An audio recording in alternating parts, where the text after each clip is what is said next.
Hello bull trackers, welcome to another episode of market चर्चा। दोस्तों, अगर रिलायंस की हम बात करें तो वो काफ़ी टाइम से अंडर परफॉर्म कर रहा है और अब तो उसके रिजल्ट्स भी आ गए। रिजल्ट्स में भी हमें काफ़ी अच्छी फिगर्स देखने को मिल रही हैं, लेकिन इसके बावजूद भी स्टॉक में कोई स्ट्रॉन्ग रिकवरी होती हुई हमें नहीं दिख रही है। और जैसा कि हम कहते हैं कि रिजल्ट आने से पहले अगर स्टॉक में कुछ कंपनी में कुछ पॉजिटिव होता है तो उससे पहले ही उसमें एक अच्छी मूवमेंट हमें दिख जाती है। लेकिन रिलायंस के केस में अगर आप देखिए तो वो अंडर परफॉर्म कर रहा है, ना वो रिजल्ट आने से पहले कुछ खास करता हुआ हमें दिखा रहा था और ना रिजल्ट आने के बाद हमें कुछ वहाँ पे स्ट्रॉन्ग एक्शन होता हुआ दिख रहा है।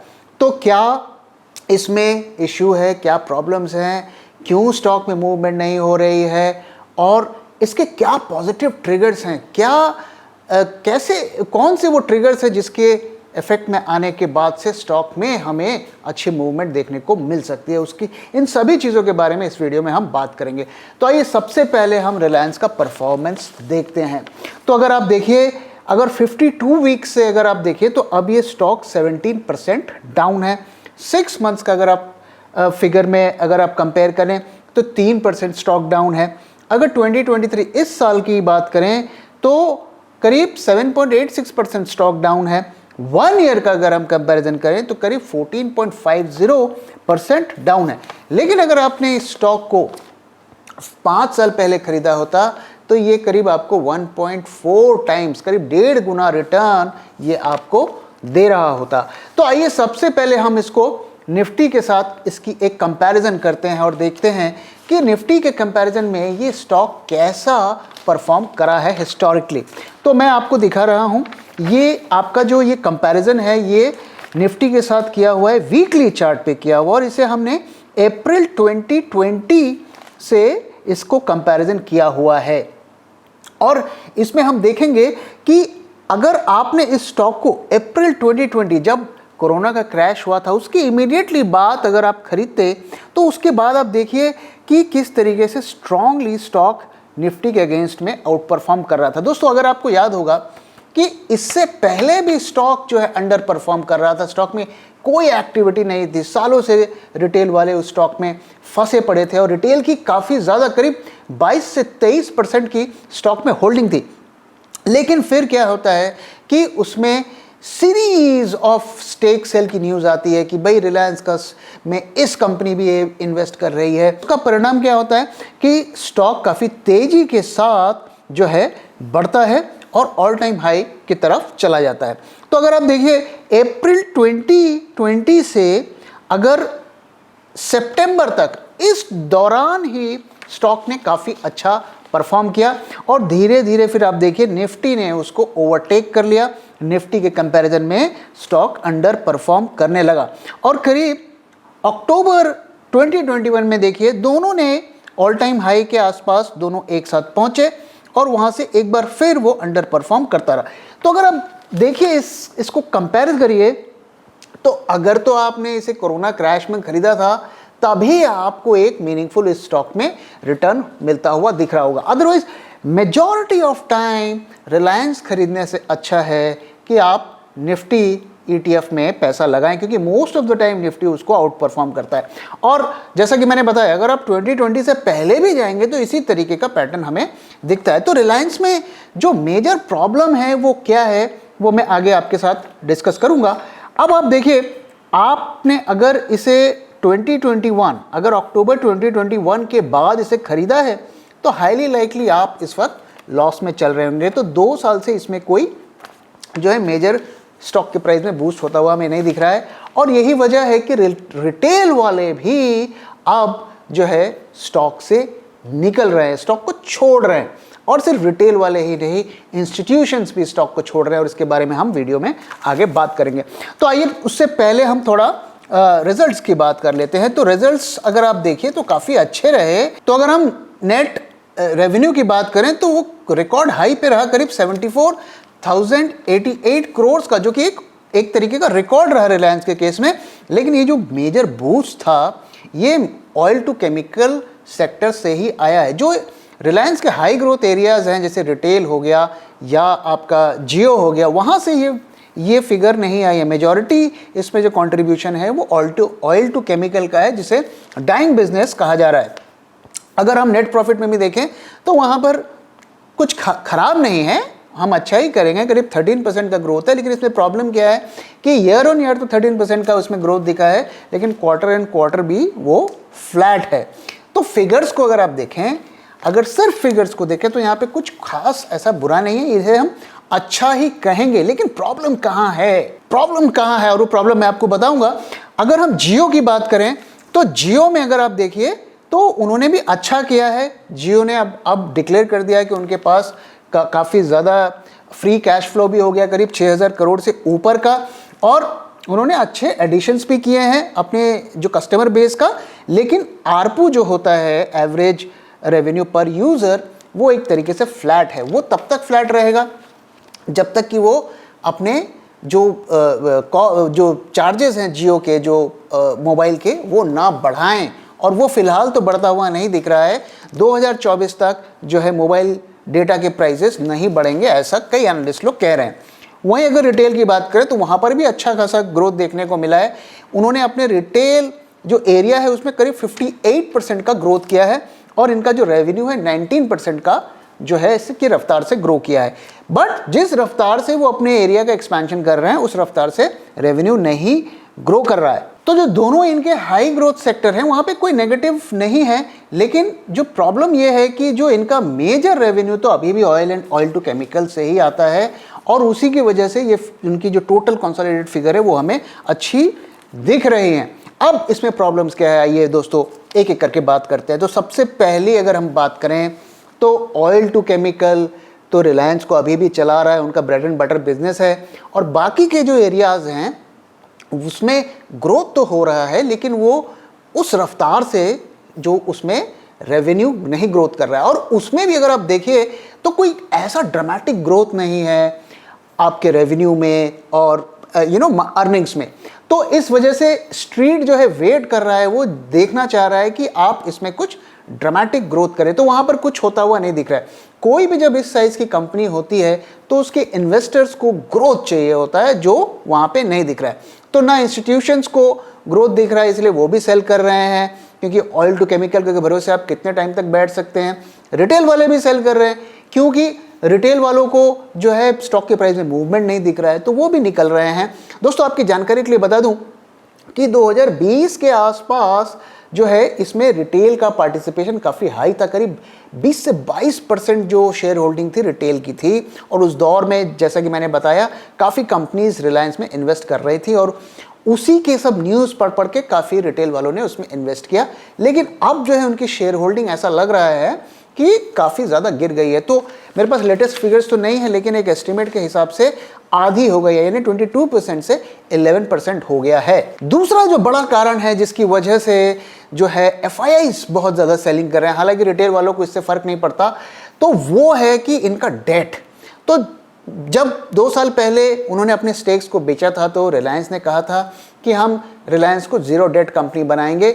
लेकिन इस वक्त अगर हम देखें तो उनका डेट बढ़ रहा है। पिछले 6 महीने में 18% उनका डेट बढ़ा है, और इस वक्त करीब 1 ट्रिलियन से ज़्यादा का उनका डेट हो गया है। और जब कंपनी का डेट बढ़ता है और साथ में इंटरेस्ट रेट्स भी बढ़ते हैं, तो आपको इंटरेस्ट का पैसा भी ज़्यादा देना पड़ता है। और अगर आप फ्यूचर में और इंटरेस्ट रेट्स बढ़ेंगे तो उनका और ज़्यादा उनको पैसा देना पड़ेगा। तो इसकी वजह से जो है लोग थोड़ा नर्वस हो जा रहे हैं। इन जनरल जब इस तरीके के अनसर्टेन इकोनॉमिक सिचुएशन होती है तो उसमें जो स्मार्ट इन्वेस्टर होता है वो हाई डेट कंपनीज से थोड़ा अपने आप को अलग करने की कोशिश करता है, जैसा कि हम अदानी में और वेदांता के केस में देख रहे हैं। तो वही फेयर जो फैक्टर्स हैं वो यहाँ पर प्ले कर रहे हैं। इसके अलावा तीसरा जो फैक्टर जिसकी वजह से जो है बड़े इन्वेस्टर्स थोड़ा घबरा रहे हैं वो है कि रिलायंस का केपेक्स काफ़ी ज़्यादा हाई है। केपेक्स यानी कि कैपिटल एक्सपेंडिचर, तो ये वो फिगर होती है जो कंपनीज अपने जो एसेट्स को खरीदने के लिए, मशीनरी को खरीदने के लिए, प्लांट्स लगाने के लिए, टेक्नोलॉजी को खरीदने के लिए या उसे अपग्रेड करने के लिए खर्चा करती है। तो ये इससे प्रॉब्लम ये होती है कि आप पैसा अभी लगा रहे हैं लेकिन रिटर्न तो इमीडिएटली मिलेगा नहीं। आज आप एक प्लांट के लिए आपने पैसा लगा दिया, वो प्लांट बनेगा 2 साल में, फिर उसमें प्रोडक्शन होगा, फिर उसका रेवेन्यू आएगा, तो इसके फ्रूट्स जो है 3-4 साल के बाद देखने को मिलते हैं। पिछले क्वार्टर में उन्होंने 44,400 करोड़ का कैपेक्स किया, और अगर हम पिछले साल पूरा का देखें तो करीब 1,42,000 करोड़ का उन्होंने कैपेक्स किया, करीब 1.4 लाख करोड़ का उन्होंने कैपेक्स किया। और मेनली ये कहा गया है कि जियो और रिटेल में, तो ये दोनों इंडस्ट्री ऐसी है जो काफ़ी सारा वहाँ पर पैसा मांगती हैं, और वहाँ पर कट थ्रोट कंपटीशन भी है, और कस्टमर्स जो हमारे जिस तरीके के इंडिया में होते हैं उन्हें सस्ता माल भी चाहिए, तो यहाँ पर उन्हें इतना सारा पैसा लगाना पड़ेगा, और रिटर्न्स आने में अभी सालों हैं, तो इसकी वजह से भी लोग घबराए हुए हैं। तो एफआईआई जैसे कि मैंने बताया कि स्टॉक में काफ़ी ज़्यादा सेलिंग कर रहे हैं, और मैंने आपके साथ कल के वीडियो में और पिछले हफ्ते भी एक वीडियो में शेयर किया था कि पिछले साल अगर हम देखें 2023 मार्च जो एंड हुआ है, तो सबसे ज़्यादा एफआईआईज ने कहाँ सेलिंग की? ऑयल टू केमिकल सेक्टर में की, और उसमें हम जानते हैं रिलायंस सबसे बड़ा प्लेयर है, तो लगातार उसमें वो सेलिंग कर रहे हैं, और पिछले 6 क्वार्टर से रिलायंस में एफआईआईज जो है सेलिंग कर रहे हैं। और इस वक्त जो एफआईआईज की होल्डिंग है रिलायंस में, वो 6 ईयर के लोएस्ट पीरियड में है, और उनकी इस वक्त अभी भी साइजेबल इन्वेस्टमेंट है 23.48, और ऐसा लग रहा है कि वो अभी भी पोजीशंस को धीरे धीरे निकाल रहे हैं। और छठवां जो कारण है डोमेस्टिक कंजम्पशन में जो स्लोडाउन हमें दिख रहा है। देखिए दोस्तों, जिस तरीके की इकोनॉमी की परिस्थिति है, तो हम ये तो नहीं कह सकते कि डोमेस्टिक कंजम्पशन बढ़ रहा है। हाँ, कुछ अर्बन सेक्टर्स में शायद बढ़ता हुआ हमें दिख रहा होगा, लेकिन ओवरऑल जो है हम नहीं कह सकते कि बढ़ रहा है, क्योंकि महंगाई भी बढ़ रही है और लोगों की इनकम जो है वो घट रही है। अब रिलायंस के जो दोनों हाई ग्रोथ एरियाज हैं, चाहे हम रिटेल की बात करें या चाहे हम जियो की बात करें, दोनों जो है डोमेस्टिक कंजम्पशन पर डिपेंड करता है। तो जब तक लोगों की इनकम नहीं बढ़ेगी, महंगाई कम नहीं बढ़ेगी, लोगों के हाथ में पैसे नहीं आएंगे, तब तक इन दोनों सेक्टर में स्ट्रॉन्ग ग्रोथ हमें कैसे देखने को मिल सकता है। और देखिए, अगर हम रिटेल की बात करें तो जिस तरीके से अब जो है ज़्यादातर लोग ऑनलाइन सारा कुछ खरीद रहे हैं, तो वहाँ पर रिटेल का कितना ग्रोथ हो सकता है, इस पर भी बहुत बड़ा क्वेश्चन मार्क है। तो ओवरऑल जो है ग्रोथ में एक बड़ा क्वेश्चन मार्क है। रिलायंस ग्रो करती रहेगी एवरेज रफ्तार से, लेकिन हाई ग्रोथ हमें इसमें होता हुआ नहीं दिख रहा है। तो हाई ग्रोथ की अगर हम बात करें तो रिलायंस में हाई ग्रोथ कैसे आ सकता है? तो दोस्तों, उसका एक ही तरीका है, डीमर्जर। और दोस्तों, मैंने कुछ टाइम पहले आपके साथ वीडियो में शेयर किया था कि रिलायंस में डीमर्जर हो रहा है, और जियो फाइनेंशियल सर्विस जो उनकी आर्म है उसको अलग निकाला जा रहा है। तो इस तरीके की कंपनीज को जब डीमर्ज करके उनमें हमें हाई ग्रोथ देखने को मिलेगा, तभी रिलायंस का शेयर ऊपर जा सकता है, क्योंकि एक तरीके की क्रॉस होल्डिंग होती है। ये कंपनी जो पेरेंट कंपनी है वो इनके शेयर्स को होल्ड करती है, और ये कंपनी उनको होल्ड करती है। तो जब 2-3 कंपनियों का डीमर्जर होगा और उनमें हाई ग्रोथ हमें देखने को मिलेगा, तब रिलायंस के स्टॉक में बड़ी मूवमेंट होती हुई हमें दिख सकती है। तो दूसरा जो ट्रिगर है, आप देखिएगा, जब रिलायंस का शेयर प्राइस और थोड़ा और गिरने लगेगा और डेंजर जोन में आने लगेगा, तो हो सकता है कि रिलायंस रिटेल को भी वो डीमर्ज करके अलग कंपनी बना ले। तो हमने पास्ट में भी देखा है कि जब भी रिलायंस का शेयर प्राइस गिरता है, 52 लो वीक्स पर चलता है, तो रिलायंस इस तरीके के मर्जर, डीमर्जर और स्टेक सेल इस तरीके के करता है, ताकि उसमें हमें एक बाउंस देखने को मिल सके। तो अब हमें ये दोनों चीज़ों का जो ट्रिगर है कि जियो फाइनेंशियल सर्विसेज और रिटेल, इनका जब डीमर्जर हो जाता है और उनके बिजनेस प्लान सामने आते हैं, तभी हमें स्टॉक पर मेजर मूवमेंट देखने को मिल सकती है। अदरवाइज अगर आप देखिए तो स्टॉक मेरे हिसाब से सुस्त रफ्तार से जो है चलेगा। और इसमें अगर हम वैल्यूएशंस की बात करें तो वैल्यूएशंस अब थोड़े ज़रूर गिरे हैं, क्योंकि ग्रोथ का क्वेश्चन मार्क है, तो वैल्यूएशंस गिरेंगे। तो वैल्यूएशंस अभी और थोड़े गिरेंगे, तभी हमें अपॉर्चुनिटी मिलेगी। क्योंकि रिलायंस में दोस्तों याद रखिए कि हम तभी मोटा पैसा बना सकते हैं जबकि वो स्टॉक हमें सस्ते दरों पर मिले, जैसा कि 2020 के क्रैश के टाइम पर मिला था। तो दोस्तों, आपको क्या लगता है आने वाले टाइम पे रिलायंस का शेयर क्या एक बार फिर न्यू हाइस को टच करेगा? जरूर अपना फीडबैक शेयर करिएगा। तो दोस्तों, अब चलिए अब जरा निफ्टी बैंक निफ्टी की एनालिसिस करते हैं।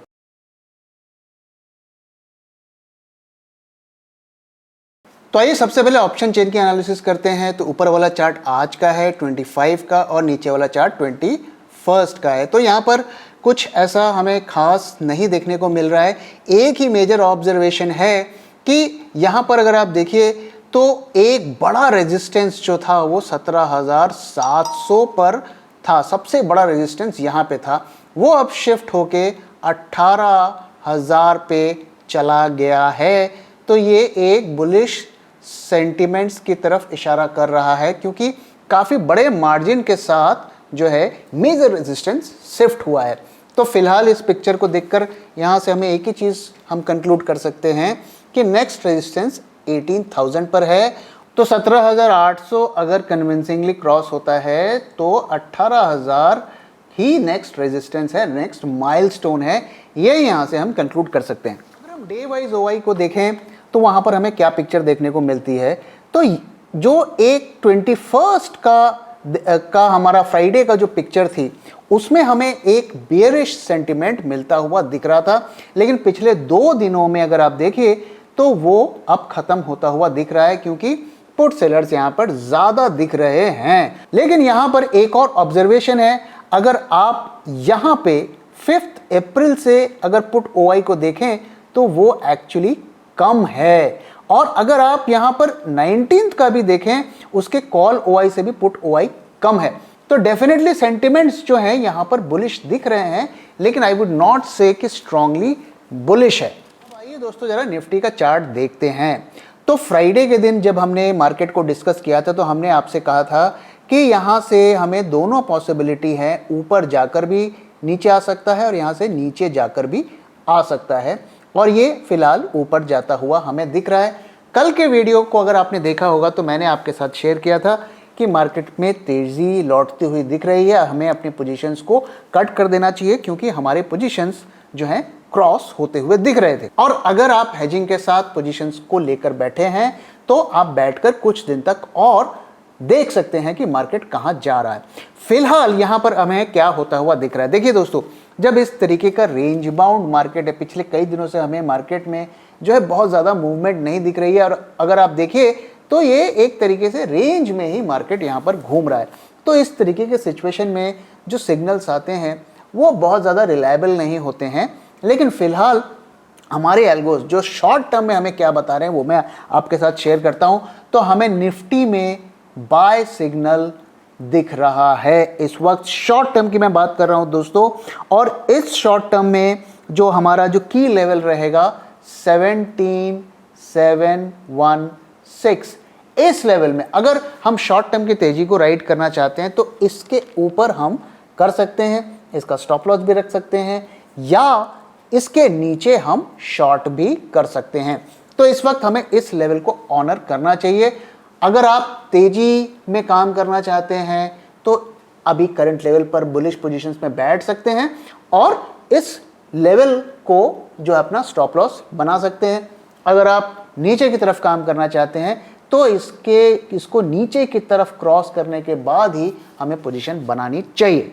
तो अगर हम बैंक निफ्टी की बात करें तो बैंक निफ्टी में भी हमें सिमिलर पैटर्न दिख रहा है। यहाँ पर हमें तेजी तो निफ्टी से ज़्यादा देखने को मिल रही है, लेकिन आप इस कैंडल को देखिए, यहाँ पर ऐसा लग रहा है कि यहाँ पर सेलिंग हुई है, क्योंकि ऊपर के लेवल पर ये सस्टेन भी नहीं किया और साथ में यहाँ पर हमें हाई वॉल्यूम, एवरेज से काफ़ी ज़्यादा वॉल्यूम भी दिखा है। तो ऐसा लग रहा है कि ऊपर के लेवल पर अच्छी खासी यहाँ पर सेलिंग हुई है और ये एक रिवर्सल को इंडिकेट कर रहा है। लेकिन इसमें भी हमारे एल्गोज हमें फिलहाल तो बाय सिग्नल दे रहे हैं शॉर्ट टर्म में। तो अगर इसमें हमें ट्रेड करना है तो सिमिलर स्ट्रेटजी एज निफ्टी, और यहाँ पे हमारा जो की लेवल क्या होगा वो होगा 42,357। तो अगर हम तेजी के साइड पर इसे रहना है तो हमें जो पोजीशन को इस लेवल से ऊपर हम होल्ड कर सकते हैं, और अगर हमें नीचे के साइड पर सेल साइड पर या मंदी में काम करना है तो इस लेवल के नीचे ही हमें करना चाहिए। ओवरऑल शॉर्ट टर्म में एल्गोज हमें निफ्टी और बैंक निफ्टी दोनों में बाय दे रहे हैं। तो दोस्तों इसी के साथ वीडियो को यहाँ पे खत्म कर रहा हूँ। Thank you very much for your time and thank you for watching.